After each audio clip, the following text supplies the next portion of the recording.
Hello friends, good morning. Vyas Medihub channel में आपका हार्दिक स्वागत। आज हम अपर रेस्पिरेटरी ट्रैक्ट की नेक्स्ट डिजीज़ साइनोसाइटिस के बारे में बात करेंगे।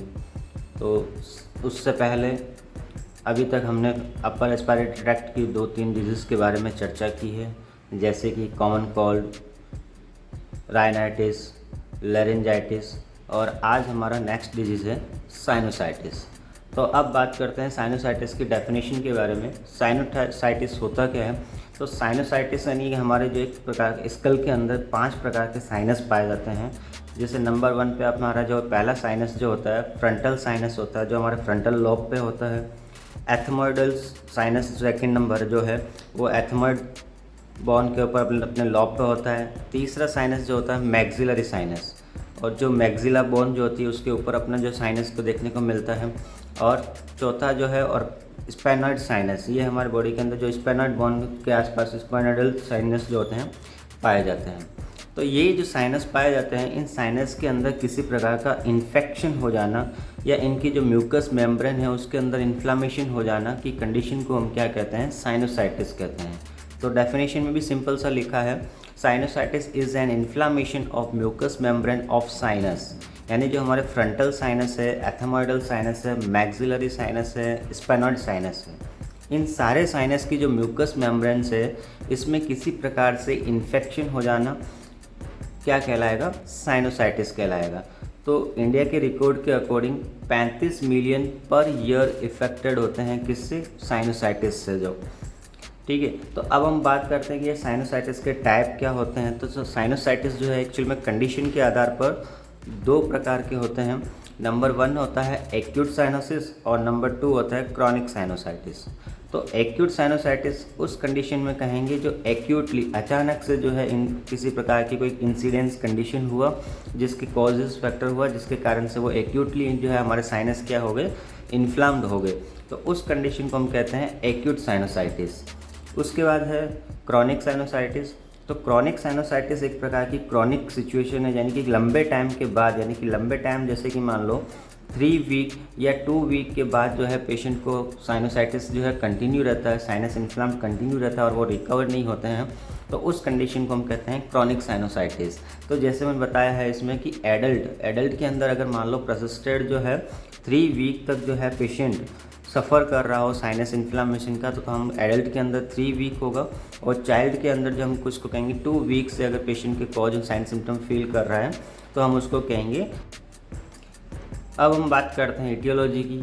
तो इटियोलॉजी यानी कि सबसे पहले साइनोसाइटिस को इफेक्ट करने वाले कौन कौन से कॉजेटिव फैक्टर है। तो उसमें नंबर 1 आता है यूआरटीआई। तो यूआरटीआई का मतलब यही हुआ अपर रेस्पिरेटरी ट्रैक्ट इन्फेक्शन, यानी ऐसी कोई कंडीशन जो अपर रेस्पिरेटरी ट्रैक्ट का जो ऑर्गन्स है वो इन्फ्लाम्ड हो रखा है। तो आगे क्रॉनिक कंडीशन में किसको सफ़र कर सकता है? साइनस इन्फ्लामेशन को सफ़र कर सकता है। या पेशेंट या क्लाइंट जो है स्विमिंग कर रहा हो या ड्राइविंग यानी कि डूब गया हो, पानी तैरते तैरते उसके साइनस नाक के अंदर या मुंह के अंदर पानी चला गया हो, तो उसके कारण से जो है पेशेंट के साइनस हो सकता है इन्फ्लाम्ड हो सकता है। या किसी प्रकार का बैक्टीरियल इन्फेक्शन। तो बैक्टीरियल इन्फेक्शन जैसे कि मान लो अपना स्ट्रेप्टोकोकस हो गया, न्यूमोकोकस हो गया, स्टेफिलोकोकस हो गया, ये सारे बैक्टीरिया अगर बॉडी के अंदर इनहेल हो जाते हैं तो उसके कारण से हमारे साइनस इन्फ्लाम्ड हो सकते हैं। या किसी प्रकार का डेंचरी इन्फेक्शन। और डेंटल इन्फेक्शन का मतलब यही है वो दांत का जो है किसी प्रकार के डेंट जो है हमारे जो 3 टाइप ऑफ डेंटल होते हैं जो कंटिन्यू इन्फ्लाम हो जाते हैं, तो उनके कारण से भी हमें ये साइनस का इन्फ्लामेशन देखने को मिल सकता है। या फिर हमारा नेज़ल पॉलिप्स हो जाए, यानी कि नेज़ल पॉलिप्स का मतलब होता है कि नेज़ल कंजक्शन हो जाना, उसका साइज छोटा हो जाना, उसके अंदर ऑब्स्ट्रक्शन आ जाना जिसके कारण से म्यूकस का कलेक्शन हो जाना। तो ये सारे जो साइन सिम्टम है नेज़ल पॉलिप्स का अगर है तो भी क्रॉनिक कंडीशन में किसको कर सकता है? क्रॉनिक साइनोसाइटिस या एक्यूट साइनोसाइटिस को सफ़र कर सकता है। या फिर हमारे जो नेज़ल का मिडल लाइन है जो हमारे नेज़ल के 2 पार्ट्स को डिवाइड कर रहा है, जिसको हम कहते हैं डिवाइडेड नेज़ल सेप्टम जिसको हम बोलते हैं, तो वो सेप्टम अगर इन्फ्लामेशन हो जाए या फिर जो अपनी मिड लाइन से अगर वो इधर उधर हो कंजेनाइटल यानी कि डिफेक्ट फिजिकल इफेक्ट हो जाए, तो उस कारण से भी हमें क्या देखने को मिल सकता है? साइनोसाइटिस से सफ़र कर सकते हैं। या किसी प्रकार का कोई क्रॉनिक लंग डिजीज़ है, तो क्रॉनिक लंग डिजीज़ अगर है तो उसके कारण से भी, जैसे कि मान लो हम लोगों को फेरेंजाइटिस हो गया, लैरेंजाइटिस हो गया, ठीक है। तो इसी प्रकार न्यूमोनिया हो गया, अस्थमा हो गया, एटेलेक्टेसिस हो गया, तो ये सारी कंडीशन होने पर भी हम लोगों को क्या है साइनसाइटिस के लक्षण जो है देखने को मिल सकते हैं। तो इस प्रकार से हमने अभी तक डेफिनेशन, टाइप और इटियोलॉजी के बारे में जिक्र किया। अब हम आगे चलते हैं इसके साइन एंड सिम्टम के बारे में और मैनेजमेंट के बारे में। अब हम बात करते हैं साइनोसाइटिस वाले पेशेंटों को क्या क्या लक्षण हमें देखने को मिलेगा, क्या क्या सिम्टम हमें देखने को मिलेगा। तो सबसे पहले हमें पेन ओवर साइनस एरिया, यानी कि जिस साइनस के अंदर ही इन्फ्लामेशन हुआ है, चाहे वो फ्रंटल लोब में हुआ हो, चाहे एथेमॉइडल के अंदर हुआ हो, चाहे फिर वो अपना जो है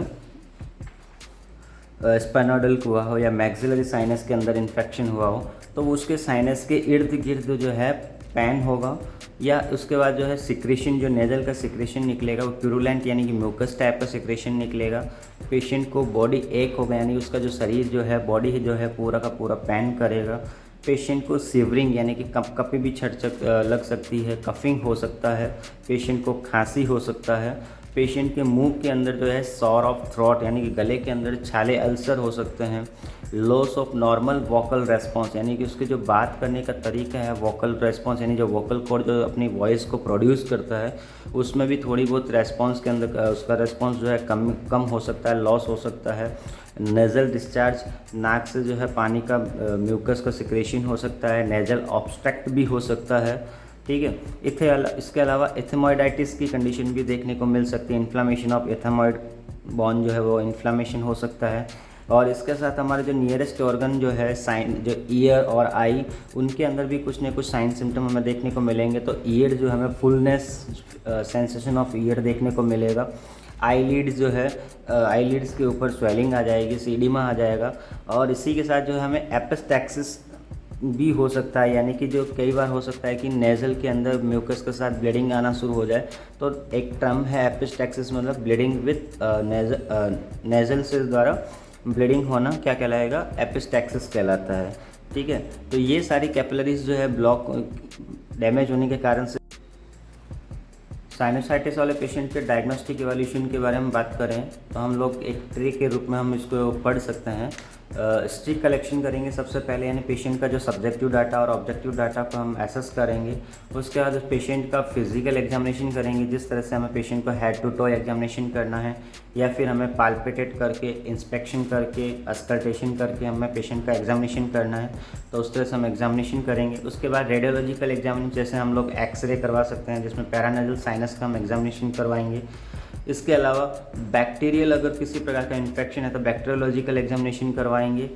एंडोस्कोपी जो है नेज़ल का करवा सकते हैं कि जो कौन सा साइनस इफेक्ट है उसके बारे में हम पता लगा सकते हैं। और सिटी स्कैन के रूप में भी हम पेशेंट का एक्सेल सिटी स्कैन करवा कर हम पेशेंट का डायग्नोसिस करवा सकते हैं। तो ये सारे एक डायग्नोसिस ट्री है जिसके बारे में हमने अभी साइनोसाइटिस की चर्चा की थी, ठीक है। नेक्स्ट अब बात करते हैं मैनेजमेंट के बारे में।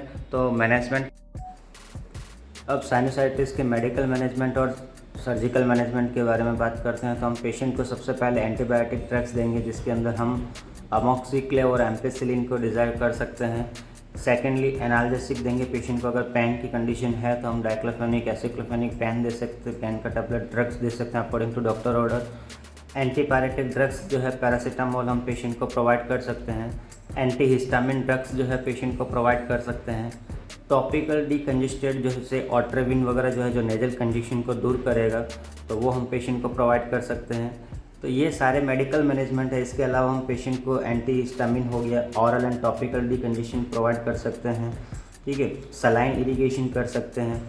इसके अलावा जैसे कि डस्ट, केमिकल, टोबैको, स्मोक वगैरह कोई पेशेंट ने अगर किया तो हम सलाइन इरिगेशन के द्वारा उसको प्रिवेंट कर सकते हैं। तो ये सारा था मेडिकल मैनेजमेंट। इसी के साथ जो है सर्जिकल मैनेजमेंट के अंदर हम लोग पेशेंट के अंदर एक सर्जरी करेंगे जिसका नाम है एंट्रल पंचर। एंट्रल पंचर के अंदर हम लोग क्या करते हैं कि मैक्सिलरी साइनस के अंदर एक ड्रेनेज किया जाता है कैनुला के द्वारा, और वहाँ से पेशेंट का जो भी सिक्रेशन वगैरह होता है